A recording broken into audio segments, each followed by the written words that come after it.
प्यारे बच्चों नमस्कार। आज हम करेंगे 8वां पाठ सुक्ति स्तवग्य।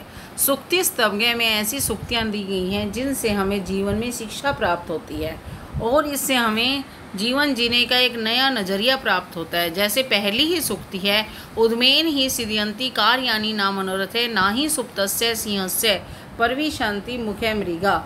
उद्मेन का अर्थ होता है मेहनत।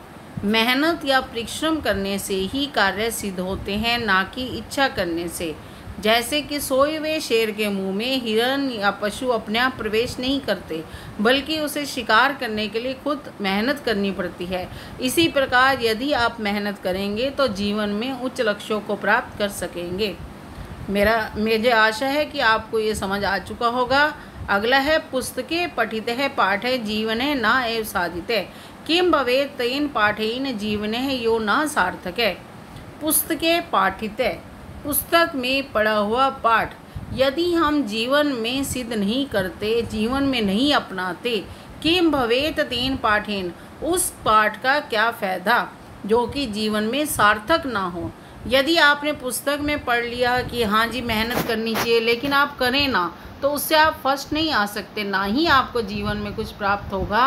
उसके लिए आपको अपने मेहनत के, ईमानदारी के, सच बोलने के गुण को अपने जीवन में सार्थक करना होगा। प्रिय वाक्य प्राधान्येन सर्वे तुष्यन्ति जन्तवः तस्मात् प्रियम ही वक्तव्यम वचनः का दृढ़ता। प्रिय वाक्य प्राधान्येन यानी कि प्रिय वाक्य बोलने से सर्वे सब, जन्तवः प्राणी, तुष्यन्ति संतुष्ट होते हैं। प्रिय वाक्य बोलने से सभी प्राणी संतुष्ट होते हैं। तस्मात् प्रियम ही वक्तव्यम, इसलिए हमें प्रिय ही बोलना चाहिए। वचने का दृढ़ता, बोलने में क्या कंजूसी। देखिए, बोलने का गुण आपको परमात्मा ने दिया है, उसमें आपकी मर्जी है कि आप प्रिय बोलें या फिर किसी से अप्रिय बोलें। प्रिय बोलेंगे तो सब आपके अपने बन जाएंगे, लेकिन अप्रिय बोलेंगे तो कोई भी आपसे बात करना नहीं चाहेगा। इसलिए अपने जीवन में प्रिय बोलने का ही गुण अपनाकर चलिए। गच्छन् पिपालिको याति योजनानां स्थाने अपि अगच्छन् वेतनियो अपि पदम एकम न गच्छति। गच्छन् पिपालिको, पिपालिको मतलब चींटा, चींटी, कीड़ी, जिसको आप अपने घरों में देखते हैं, जो कि चलती हुई ना जाने सैकड़ों योजन पार कर ले जाती है। लेकिन ना चलता हुआ गरुड़, गरुड़ की गति सबसे तेज बताई जाती है, लेकिन यदि वह नहीं उड़ा और एक कदम भी वो क्या है नहीं बढ़ा सकता। इसीलिए कहते हैं कि आपको धीरे धीरे मेहनत करती रहना चाहिए, क्योंकि विद्या का घड़ा जो है धीरे धीरे बढ़ता है। काकः कृष्ण है पिके कृष्ण को वेद पिको काकियो। वसंत समय प्राप्त है काके काके पिके पिके। काके का मतलब कौवा, पिके का मतलब कोयल, कृष्ण मतलब काला, कौवा काला है, कोयल काली है। को वेद है पिक काक्यो, कोयल और कौवे में क्या अंतर।